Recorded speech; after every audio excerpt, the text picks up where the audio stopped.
Tudo bem com você? Que a paz do Senhor Jesus esteja sempre em sua vida. Hoje estarei dando continuidade com a minha exposição no Evangelho segundo escreveu Lucas. Eu já expus até o capítulo 7 e hoje estarei aí começando o capítulo 8. Logo de início, capítulo 8, ele tem ali o registro da parábola do semeador. Lembrando que eu tenho uma playlist com todos os vídeos, desde o capítulo 1 até o capítulo 7 deste mesmo Evangelho. Eu vou deixar no card acima, esta playlist. E vamos lá. Está aí. Parábola do semeador. Muito conhecida essa parábola. E interessante que esta parábola, algumas parábolas de Jesus, ele não traz a explicação da parábola. Mas o interessante é que esta parábola aqui,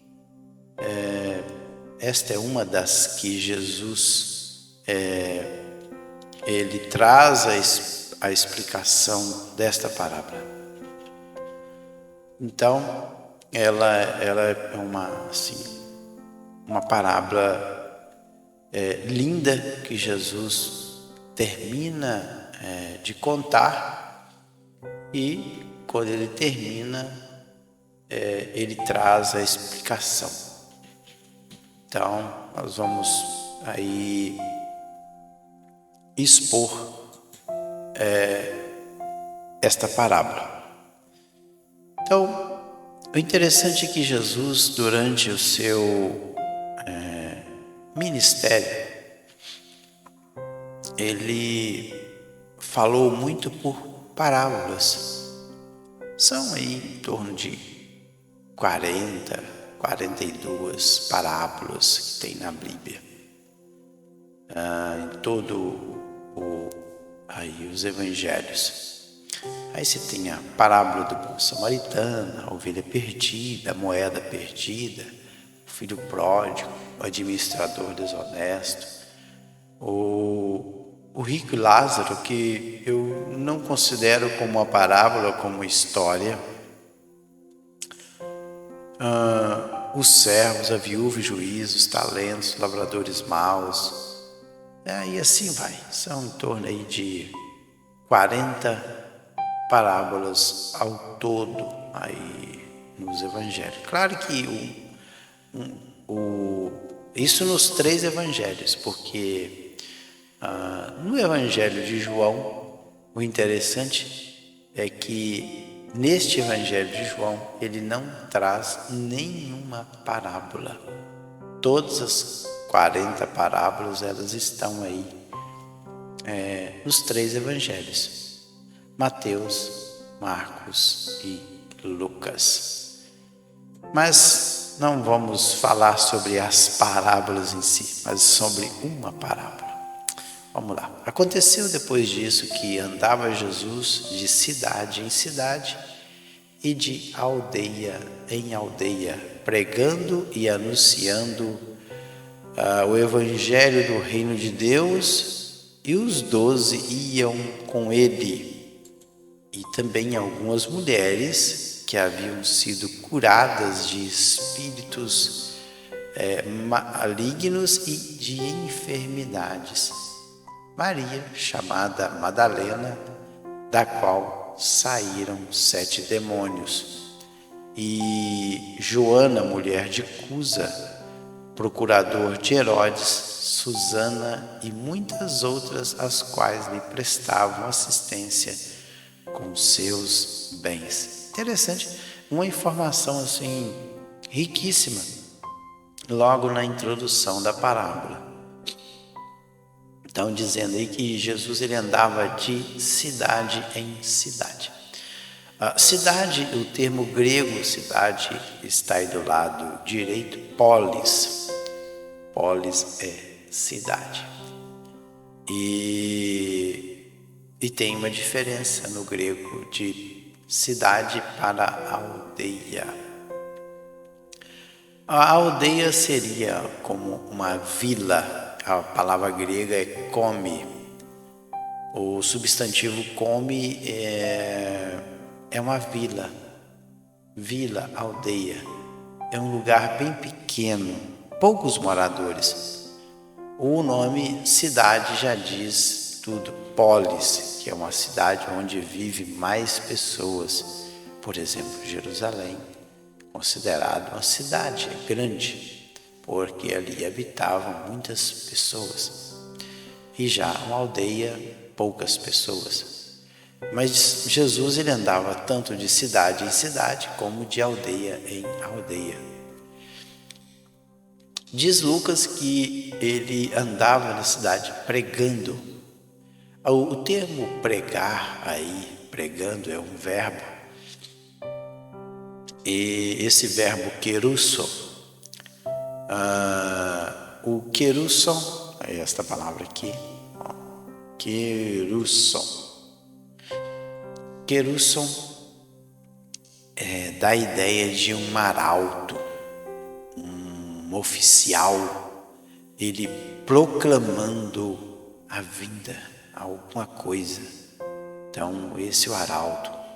Oficiar como arauto, ser um arauto, proclamar. Então, é aquele que é usado para falar publicamente, abertamente, publicar. Seria aí o termo arauto. E olha, pregando e anunciando o evangelho, porque o evangelho é boas novas. Então ele trazia uma boa notícia. E que boa notícia é essa que Jesus trazia a respeito do reino de Deus? Então, o reino Basileia. Basileia é o substantivo feminino, que é um domínio, é um novo domínio que Jesus estava trazendo, anunciando a chegada do reino de Deus. Pois a ideia que se tem que até a vinda de Jesus, o reino, aqui nesse mundo existia somente um reino, e esse reino era o reino de Satanás. Satanás dominava o mundo inteiro. Ele fala isso para Jesus em Lucas 4. Eu já até falei sobre isso. Na tentação de Jesus, só você procurar o vídeo aí, vai estar lá. Que ele era aquele que dominava os reinos deste mundo. Então Jesus veio anunciar o reino de Deus, que seria instalado aqui na terra. Então Jesus começou o seu reino há 2000 anos atrás. Quando ele morre na cruz do Calvário, ele conquista um reino pelo seu sangue. Só que o seu reino não é um reino físico, é um reino espiritual. Todos aqueles que aceitam a Cristo como seu Salvador, eles passam a fazer parte desse reino invisível, reino espiritual. E diz que os 12 iam com ele. Além dos 12, diz que também iam algumas mulheres que haviam sido curadas, olha aí, terapeu, restaurado. O interessante é que ele usa o termo curados para espíritos malignos, porque geralmente os espíritos imundos, demônios, eles colocam enfermidade nas pessoas. Muitas enfermidades, elas são de origem demoníaca. Lembra da mulher curvada? Era o próprio Satanás. Jesus fala que Satanás a manteve presa, esta mulher, 18 anos, com aquela enfermidade. Então, os espíritos imundos, eles também causam enfermidades. Então, curadas, o termo aí é terapeu. Engraçado que não haviam sido expulsos, não. Curadas, aí. sarado, restaurar a saúde de espíritos malignos e de enfermidades. Aí então, asteneia. Asteneia é enfermidade. Aí sim, debilidade. Aí ele cita Maria, chamada Madalena. Provavelmente Maria Madalena, porque ela era da cidade do lugarejo chamado Magdala. Provavelmente, para distinguir, porque Maria é um nome de origem hebraica, que é Miriam. No hebraico é Miriam. Vou colocar do lado aí, direito, Miriam, está aqui em hebraico. O Mem, Resh, Ud e o Mem Sufit. Então, Miriam, também esse nome era comum ali. Por isso que eles distinguiam a Maria, ou Miriam, de uma outra, chamando ela pelo lugar de origem, ou de alguém conhecido. Então, por isso, Maria de Magdala, da qual saíram aí, eles colocam aí 7 demônios. Ela estava aí possuída por 7 demônios. E Joana, Iona, mulher de Cusa. Cusa aí era um procurador. Esse procurador era de Herodes Antipas. Herodes, o Antipas, Susana e muitas outras, as quais lhe prestavam assistência. Prestar assistência aí é diaconel. Engraçado que o termo diaconel hoje ele é usado como cargo na igreja, mas na Bíblia o termo diácono é aquele que serve, é aquele que ministra, é aquele que oferece os seus bens, as suas posses para alguém. Então eles prestavam um serviço com seus bens. Bens aí é rupachonta. Rupachonta é propriedade, posses. Então essas mulheres, elas serviam a Jesus e os seus 12 com as suas posses.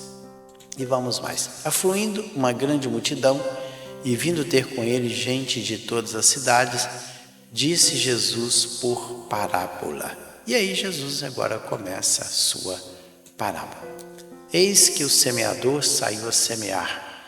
E ao semear, uma parte caiu à beira do caminho, foi pisada e as aves do céu a comeram. Outra caiu sobre a pedra e, tendo crescido, secou por falta de umidade. Outra caiu no meio dos espinhos e estes, ao crescerem, com ela a sufocaram. Outra, afinal, caiu em boa terra, cresceu, produziu a 100 por 1. Dizendo isso, clamou: quem tem ouvidos para ouvir, ouça. Então está aí, essa é a parábola de Jesus. Poucos versículos. Ele conta uma parábola baseada no cotidiano das pessoas. Lembrando que a sociedade de Israel naquela época de Jesus, elas viviam em torno da agricultura e também da pecuária. Então eles plantavam trigo, centeio, a cevada e outros, as frutas, para poderem comer. Mais abundante provavelmente era o trigo, para fazer o pão, que era a base da dieta alimentar do povo daquela época. Eles consumiam muito pão. Então Jesus ele conta uma parábola baseada no cotidiano de cada pessoa, para que as pessoas pudessem realmente entender a mensagem. Jesus era muito didático, ele era muito simples na sua mensagem. Ele não procurava complicar as coisas. Jesus, na verdade, ele procurava esclarecer, descomplicar. Por isso ele contava uma parábola. Então, quando ele contava uma parábola, as pessoas automaticamente entendiam a parábola, o que ele queria dizer com a sua mensagem. Então, neste caso aqui, ele contou uma parábola de um homem que é um semeador. Semeador aí que é espeiro, aquele que semelha, dissemina a semente, é um verbo. Então o semeador saiu a semear o espelho aí. E ele fala que uma parte caiu à beira do caminho, ali logo nas margens do caminho, e provavelmente caiu na terra dura, numa terra onde não havia sido arada, e a semente não introduziu no solo e foi pisada pelos homens, porque está à beira do caminho, e as aves dos céus aí, peteinon, aves do céu, comeram. E diz que também caiu sobre uma pedra, uma rocha, coisa comum também ali naquela região de Israel. E tendo crescido, secou por falta de umidade. Então ela foi semeada no lugar rochoso. E diz que também outra caiu no meio de espinhos, provavelmente lugar que não havia sido arado, não havia sido preparado o solo. E ao crescer elas sufocaram. E por fim o outro caiu na boa terra, terra que havia sido fofada, arada, preparado o solo. E ele diz que esta produziu fruto. E ela produziu 100 por 1.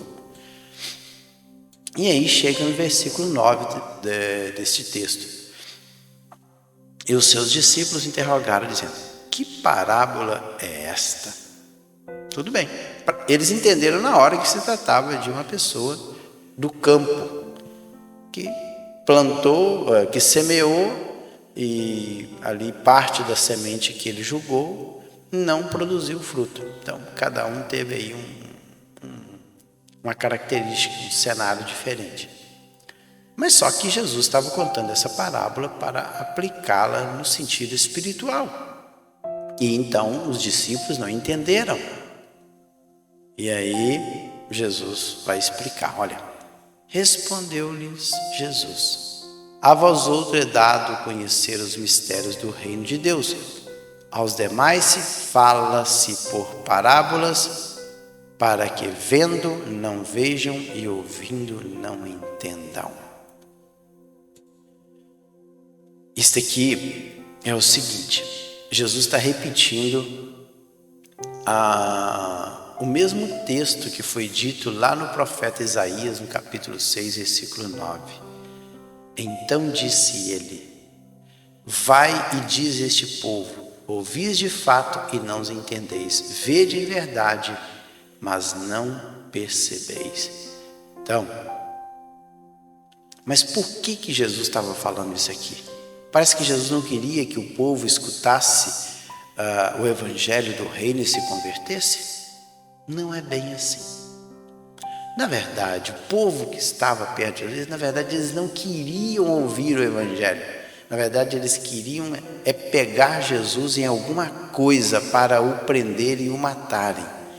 Mas veja bem o que diz o profeta Ezequiel no capítulo 12, versículo 2. Filho do homem, tu habitas no meio da casa rebelde, que tem olhos para ver e não vê, e tem ouvidos para ouvir e não ouve, porque eles são casa rebelde. O profeta Ezequiel, ele é contemporâneo do profeta Daniel e também do profeta Jeremias. Distante de Isaías 750 anos aproximadamente, antes de Cristo. E aqui Ezequiel, 480 anos antes de Cristo. Então, na verdade, Jesus disse aqui para dizer o seguinte, que as pessoas que estavam ali, realmente elas não queriam ouvir nada do evangelho, porque elas tinham seus corações o quê? Duros, coração duro, era casa rebelde. Mas aqueles que realmente queriam ouvir a palavra de Deus, elas procurariam a Cristo para entender o sentido desta palavra. E aí sim, os discípulos de Jesus perguntaram: e agora, o que significa isso aí? E ele responde: esse é o sentido da parábola. A semente é a palavra de Deus. Interessante, vai explicar agora. Pronto, a explicação é simples de Jesus. Olha, esse é o sentido da parábola. A semente é a palavra de Deus. A palavra é logos. Logos Logos Toutel, palavra de Deus. Aqui caiu à beira do caminho são os que ouviram, venha seguir o diabo e arrebata-lhes do coração a palavra, para não suceder que crendo sejam salvos. Então, a semente é a palavra de Deus. Então ele já explicou, a semente é a palavra de Deus. Aqui caiu essa semente, esta palavra de Deus que caiu à beira do caminho, o solo é o coração das pessoas. Então, ela caiu à beira do caminho. Logo em seguida vem Satanás, fica somente na superfície, por cima. E como ela fica por cima, na superfície da terra, vem o diabo e tira essa semente e pronto, acabou. E ele prossegue. A que caiu sobre a pedra são os que, ouvindo a palavra, recebem com alegria. Estes não têm raiz, creem apenas por algum tempo e na hora da provação se desviam. Então, aqui caiu a pedra, então está chovendo, ela está ali sobre uma rocha, logo nasce. Então, são as pessoas que ouviram a palavra, elas creram no primeiro momento, recebem com alegria rara ou chara, né? Que é satisfação, mas como não tem raiz, o que é o segredo da raiz? A raiz em uma planta, ela alimenta e também dá sustentação. Então, raiz serve em uma árvore para alimentar e dar sustentação. Então, se não tem raiz e também, se não tem raiz, pronto, acabou. Não tem sustentação e também não tem nutrientes para que esta planta prossiga.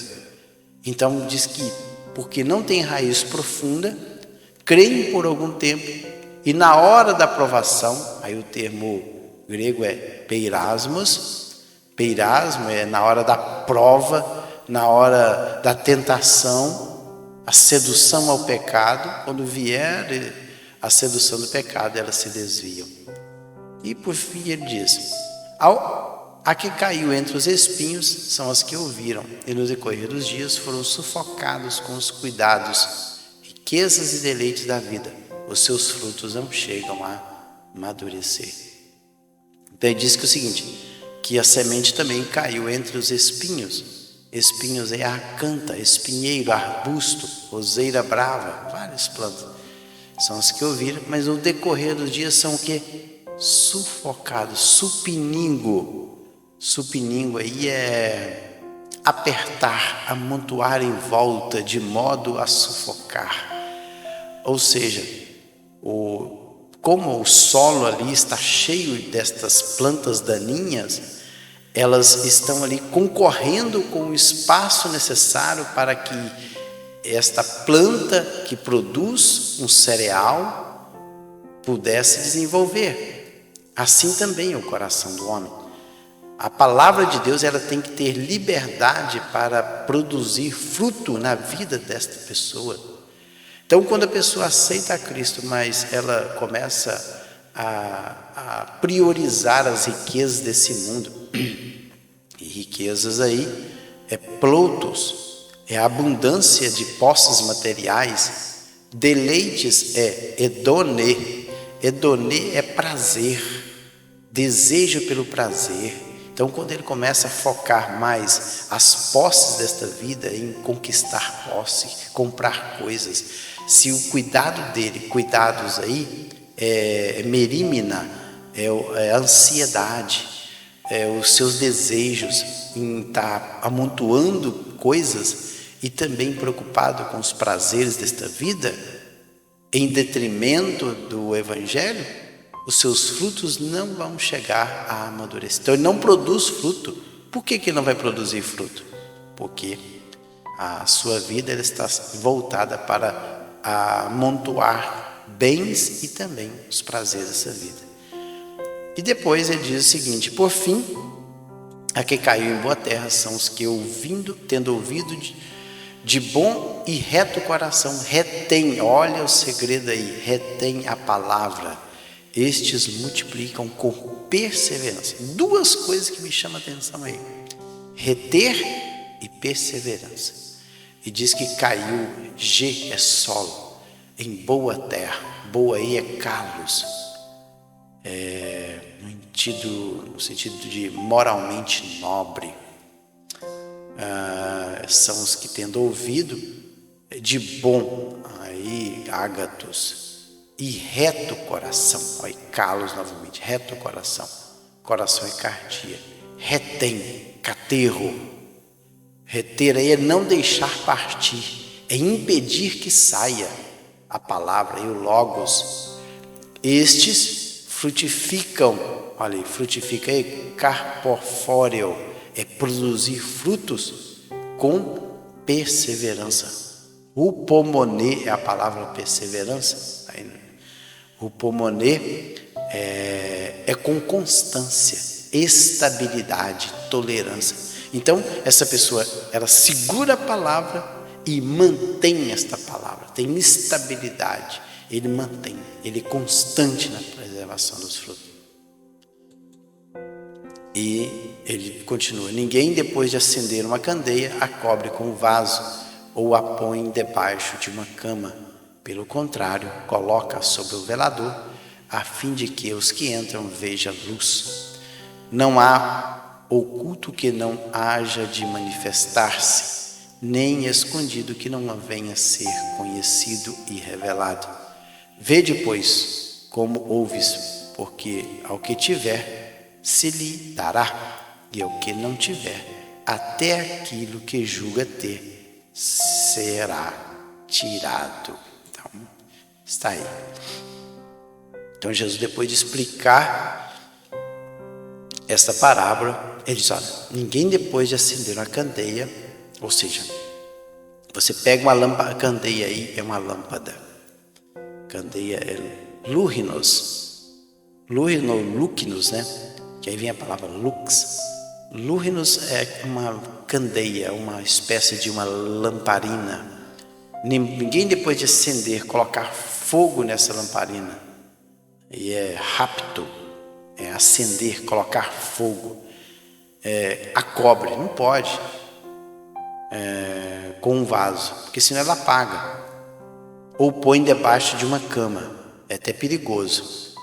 Pelo contrário, coloca sobre o velador. O velador é o quê? O que é o velador? O lucinia é um castiçal, é uma haste, onde é colocada aquela lâmpada para quê? Para que ela possa iluminar, a fim de que entram e vejam a luz. Assim somos nós. Jesus disse lá em Mateus 5:15 que ninguém nem se acende a candeia e coloca debaixo de alqueire, mas no velador dá luz toda coisa. E você: vós sois a luz do mundo.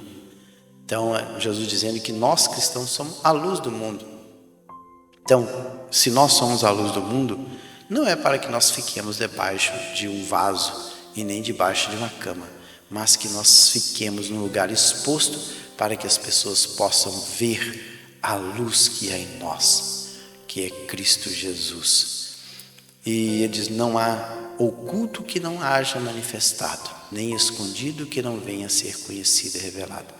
Então, na verdade, ele está dizendo que Deus, ele traz tudo aquilo que está em oculto, ele traz para ser manifesto. E ele diz também o seguinte: vê depois como ouves, ou seja, analise bem como é que você está ouvindo as coisas, porque o que tiver se lhe dará. Ou seja, aquele que tem vontade de receber as coisas do Senhor, que está pronto para ouvir as coisas do Senhor, aquele que tem um coração receptivo, o Senhor vai dar mais para ele. Mas aquele que não tem boa vontade, aquele que não está nem aí para com as coisas de Deus, até o pouquinho que tiver, lhe será tirado. Por quê? Porque ele não quer dar crédito às coisas do Senhor. Ele não quer dar ouvidos à voz do Senhor. Então cheguei aí ao final. Foi grande o vídeo. meia hora, 30 minutos de vídeo, perdão aí pelo tempo, mas essa parábola é grande e precisava de discorrer sobre ela toda. Então, que Deus em Cristo abençoe. Até o próximo vídeo, que estarei dando continuidade neste capítulo 8 deste Evangelho. Fiquem todos na paz de Jesus. Amém.